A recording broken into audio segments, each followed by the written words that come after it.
कहानी शुरू होती है और एक समुद्र में जहाज को दिखाया जाता है। जहाज के अंदर एक नकाबपोश एक आदमी का पीछा कर रहा होता है और उसको चाकू से घोंप कर मार देता है। उसके बाद 2 दिन पहले का सीन दिखाया जाता है। अरबपति रंजीत डोबरियाल अपने 100वें जन्मदिन पर एक लग्जरी शिप पर पार्टी का आयोजन करता है। बहुत बड़े बड़े अमीर लोग किस पार्टी में शरीक होने वाले हैं। इस पार्टी की पूरी जिम्मेदारी दी गई है रंजीत सर के बोर्ड ऑफ डायरेक्टर्स, जिसमें माया बेदी सिराज और देव हैं। लेकिन क्रूज के रवाना होने से पहले ही रंजीत डोबरियाल की हार्ट अटैक से मौत हो जाती है। उसके बाद बोर्ड ऑफ डायरेक्टर के सदस्य मीटिंग करते हैं जिसने वह पार्टी कैंसिल करने की बात करते हैं, लेकिन माया मना करती है। वह कहती है कि अगर यह न्यूज बाहर जाएगी तो कंपनी के शेयर क्रैश हो जाएंगे।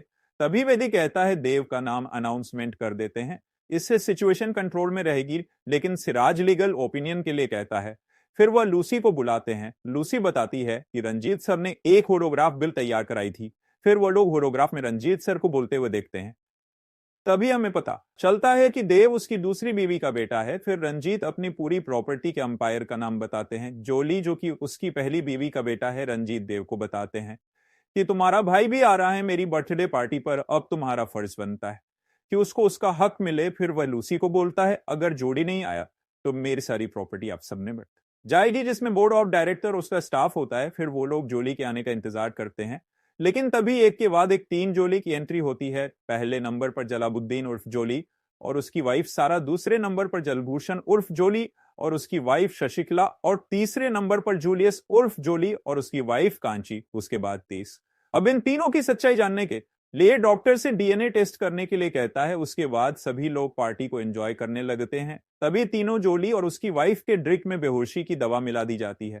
दूसरी ओर रंजीत के स्टाफ का डॉक्टर डीएनए के सैंपल को टेस्ट करने के लिए लगा जाता है और तभी एक नकाबपोश उस लैब में आता है और उस डीएनए मशीन को तोड़ देता है। तभी डॉक्टर उस नकाबपोश को देख लेता है। फिर वो डॉक्टर को मार देता है। ये वही रात और डॉक्टर होता है जो मूवी की शुरुआत में हम लोगों ने मर्डर होते हुए देखा था।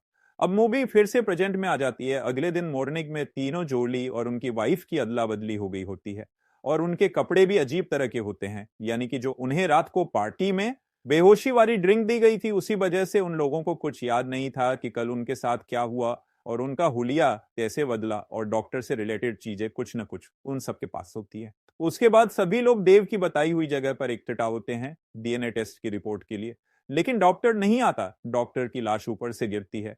तभी देव और उनके स्टाफ को लगता है डॉक्टर का खून इन 3 जोली में से किसी एक ने किया है, क्योंकि डीएनए की रिपोर्ट से पता लग जाता कि नकली जोली कौन है। और जब तक पुलिस नहीं आती तब तक तीनों जोली और उनकी वाइफ को जहाज की जेल में बंद कर दिया जाता है। उसके बाद तीनों जोली असली जोली उस बारे में बात करते हैं। तभी पता चलता है कि जलाबुद्दीन की जो वाइफ बनकर आई है असल में वह जलभूषण की गर्लफ्रेंड है और जूलियस की वाइफ बनकर आई वह जलाबुद्दीन की गर्लफ्रेंड है, जिसको जूलियस ने हायर किया था वाइफ बनने का नाटक करने के लिए। असल में जूलियस प्राइवेट डिटेक्टिव है जिसे रंजीत ने अपने बेटे जोली को ढूंढने के लिए हायर किया था, लेकिन उसने खुद ही जोड़ी बनने का नाटक किया और इस प्लान में कांची को शामिल किया। इस प्लान की जानकारी कांची ने जलाबुद्दीन को दी। जलाबुद्दीन ने इस प्लान में सारा कुछ शामिल किया, लेकिन सारा ने यह प्लान अपने बॉयफ्रेंड जलभूषण को बता दिया और जलभूषण ने शशिकला को इस प्लान में शामिल किया। इस तरह 3 जोड़ी हो गए, यानी कि कोई भी जोड़ी असली नहीं है। और अब ये लोग एक मर्डर केस में फंस चुके हैं। दूसरी ओर पुलिस के 2 ऑफिसर दिखाए जाते हैं,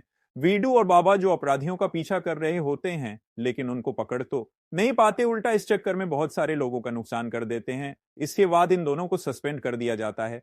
तभी बाबा के फोन पर माया का फोन आता है। वो उसे पहले से ही जानती थी। वो बताती है कि रंजीत के जहाज पर मर्डर हो गया है। वो उससे मदद मांगती है।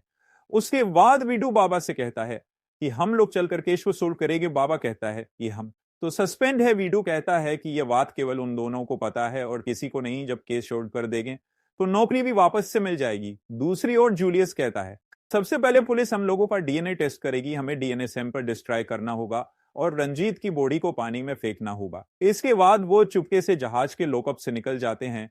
तीनों जोड़ी रंजीत की बॉडी को ठिकाने लगाने जाते हैं और उनकी गर्लफ्रेंड डीएनए सैंपल ढूंढने जाती हैं और सैंपल को डिस्ट्रॉय कर ही रही होती हैं। तभी वहां पर वेदी आता है। वो तीनों छुप जाते हैं और वेदी डॉक्टर की बॉडी की पॉकेट से कुछ निकाल रहा होता है और अपने फिंगरप्रिंट को साफ करके चला जाता है, लेकिन शशिकला उसका वीडियो बना लेती है। दूसरी ओर तीनों जोड़ी रंजीत की बॉडी को लेकर एक कमरे में आ जाते है। फिर उनकी गर्लफ्रेंड आकर जोली को बताती है कि असली खूनी वेदी है और उसने उन लोगों को फंसाने के लिए उसकी पॉकेट में कुछ रखा है।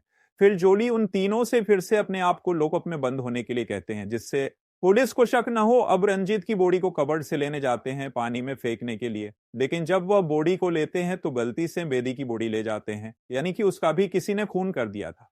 तीनों जोली बॉडी को गलती से हाल में ले जाते है वहां पर। तब तक दोनों पुलिस ऑफिसर वीडू और बाबा आ जाते हैं। अभी तक तीनों जोली को नहीं पता होता कि लाश जिसको लेके घूम रहे हैं वो बेदी की है। वो तीनों वीडू और बाबा को बताते हैं कि डॉक्टर का खून बेनी ने किया है, लेकिन जैसे ही वह फोन में खुद की सेल्फी को देखते हैं तो उसके पैरों से जमीन खिसक जाती है। अब बेदी के खून के जुर्म में भी फंस गए थे। उसके बाद वीडू और बाबा एक एक करके पूछताछ करते हैं।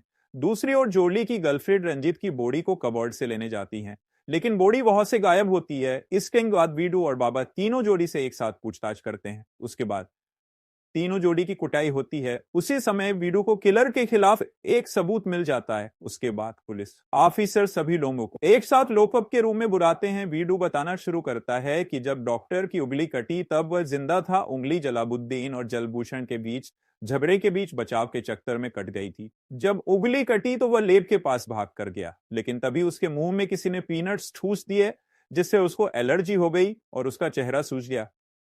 फिर वो वहां से भागा, उसको दौड़े पड़ने लगे, लेकिन तब तक किसी ने उसे एंटी एलर्जी का इंजेक्शन दिया जो कि जूलियस था। फिर उसकी बॉडी को किसी ने घसीटा और उसका जूता लेके चला गया जो कि जलभूषण था। बाबा बताता है कि तीनों जोली निर्दोष हैं। वीडू बताता है किलर कोई और नहीं देव है। वीडू और बाबा बताते हैं कि देव के सिगार का खोल बेदी के रूम में मिला और देव का पेन लाश से मिला और देव के जूते के सोल पर ये चिप, और इस चिप का दूसरा हिस्सा सीसीटीवी रूम में। देव बोलता है कि मुझे फंसाया जा रहा है। वो कहता है कि उन लोगों को मारकर उसको कुछ नहीं मिलता, लेकिन वीडू और बाबा उसको लॉकअप में बंद कर देते हैं। लेकिन जूलियस को विश्वास नहीं होता कि देव खूनी है, इसलिए वो छानबीन करता है। तभी जूलियस को वारदात की जगह पर ब्रेसलेट का एक डायमंड मिलता है। जब वो सभी के ब्रेसलेट चेक करता है तो जहाज के कैप्टन के ब्रेसलेट चेक करता है तो जहाज के कैप्टन के ब्रेसलेट में से डायमंड गायब होता है। फिर वो उसके रूम की तलाशी लेने जाता है और उसे उसके खिलाफ सबूत मिल जाता है, जो जाकर वीडू और बाबा को दे देता है। उसके बाद वीडू और बाबा उसको चाकू की नोक पर रखकर पूछताछ करते हैं। तभी वहां पर लाइट चली जाती है और कैप्टन भाग जाता है और भगदड़ मच जाती है। लाइट आने पर देखते हैं कि वीडू और बाबा ने कैप्टन को पकड़ लिया है, लेकिन उसकी गर्दन पर चाकू घुसा होता है और वह मर चुका होता है। लेकिन वीडू और बाबा को अभी ये पता ही नहीं होती है। तभी सीनियर ऑफिसर की एंट्री होती है, जिसका नाम डमरू है, जो काफी सख्त ऑफिसर होता है। वीडू और बाबा उसके सामने अपनी तारीफ करते हैं और बताते हैं कि उन्होंने कातिल को पकड़ लिया है, लेकिन जब मुड़कर देखते हैं तो वह उन्हीं के चाकू से मरा हुआ था। तब डमरू बताता है कि कातिल कैप्टन नहीं था, कातिल अभी भी इसी घर में है। उसके बाद कैप्टन के मर्डर के जुर्म में वीडू और बाबा फंस जाते हैं। अब लॉकअप से देव को निकालकर वीडू और बाबा को अंदर बंद कर दिया जाता है। उसके बाद डमरू एक ब्रीफकेस लाता है, उसमें सबके नाम से कुछ पेपर होते हैं जो उन लोगों में बांट दिए जाते हैं। उन पेपर को देखने के बाद हर कोई घबरा जाता है। उसके बाद डमरू जहाज को रोक देता है और बताता है जब तक वो कातिल को नहीं पकड़ लेता तब तक कोई घर नहीं जा सकता। उसके बाद वो बोलता है कि वह कल सुबह कातिल का नाम अनाउंस करेगा, जो कि एक ब्रीफकेस में है। उसके बाद डमरू सोने चला जाता है। तभी जूलियस सभी को कहता है कि डमरू भी किसी कातिल से कम नहीं है। वो कहता है कि डमरू को लगता है उन 12 लोगों में से एक किलर है। वो रिक्वेस्ट करता है कि अगर कोई किलर है तो वो डमरू को भी मार दे। जा किलर ने 3 लोगों को मारा है, एक और सही, कम से कम उन लोगों को छुटकारा तो मिलेगा। इस तरीके से वह लोगों को भड़काता है। जब सब सो जाते हैं तब एक नकाबपोश डमरू के कमरे में आता है और उसे सोता हुआ देखकर कई बार चाकू से वार करता है। उसके बाद नकाब हटाकर ब्रीफकेस खोलता है तो उसमें आईना होता है, उसमें कातिल को चेहरा होता है जो कि माया है। तभी अलमारी के पीछे से डमरू आता है। तभी माया कहती है कि मैंने किसी को नहीं मारा, मैं तो सबूत मिटाने आई थी, क्योंकि ऐसा जूलियस ने कहा था। फिर वो कहती है कि जूलियस का ही इन मर्डर में हाथ है। उसके बाद जूलियस भी अलमारी के अंदर से निकलता है। फिर वो बताता है कि तुम सबको उकसाने के लिए डमरू ने ही बोला था, जिससे किलर को पकड़ा जा सके। फिर वो कहती हुई कि मैं किलर नहीं हूं, दरवाजे के पास जाती है। तभी एक और नकाब पोशा आता है और माया के पेट में चाकू घोंप कर बाहर जाता है और उसके पीछे पीछे जूलियस भी जाता है। और फिर माया डमरू को कहती है कि देखा, मैंने कहा था न कि मैं कातिल नहीं हूं। दूसरी ओर जूलियस नकाब पोश तक पहुंच जाता है और वो जूलियस पर गोली चलाता है। तभी उसे बचाने के लिए वीडू और बाबा आ जाते हैं, लेकिन गोली फिर भी जूलियस के हाथ में लग जाती है, क्योंकि वीडू और बाबा ने कभी कोई सही काम किया ही नहीं। फिर किलर की वीडू और बाबा से फाइट होती है और उसका मास्क निकल जाता है। तभी वहां और लोग भी आ जाते हैं। दूसरी ओर माया उठती है और डमरू पर हमला करती है, लेकिन डमरू अपने आप को बचा लेता है, उसे पहले से ही उस पर शक था। फिर वो बता है जिस पेन की वजह से बाबा ने देव गिरफ्तार किया था, असल में वह पेन माया का था। और फिर शिगार का पाइप और चिप भी तुमने प्लान किया था, और तुम ही नहीं बाबा को बुलाया था ताकि कोई और पुलिस ऑफिसर ना आ जाए। लेकिन जब कैप्टन का खून हुआ तब मेरी समझ में आया कि तुम यह अकेले नहीं कर सकती, तुम्हारा कोई पार्टनर भी है। उसके बाद दूसरे किलर का राज खुलता है, वह कोई और नहीं जलभूषण है। उसके बाद जलभूषण बताता है कि उसने माया से 50-50 की पार्टनरशिप की थी। फिर उसने माया को काम दिया था डीएनए बदलने का, लेकिन डॉक्टर को पता चल गया। फिर उसके बाद माया ने उसको मार दिया। दूसरा नंबर आया बेदी का। लड़कियों को लगा बेदी किलर है क्योंकि वह डॉक्टर की लाश के पास कुछ रखने आया था, लेकिन बेदी पेन के लिए आया था क्योंकि उसे पता था पेन माया का है, और उसे शक हो गया था कि माया किलर है। फिर माया ने बेदी को भी मार दिया। तीसरा नंबर आया कैप्टन का। कैप्टन को पता चल गया था वो ब्लैकमेल कर रहा था। फिर वो पकड़ा भी जाने वाला था, इसलिए जलभूषण ने नींद का नाटक करके उसको मार दिया। अब जलभूषण सभी लोगों को मारने की कोशिश करता है, लेकिन गोली नहीं चलती।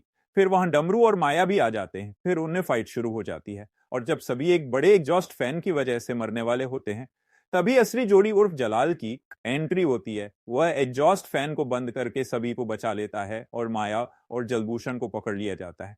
असली जोली 69 मिलियन पाउंड उन 11 सदस्यों में बांट देता है, क्योंकि वह पहले से ही 169 मिलियन पाउंड का मालिक होता है।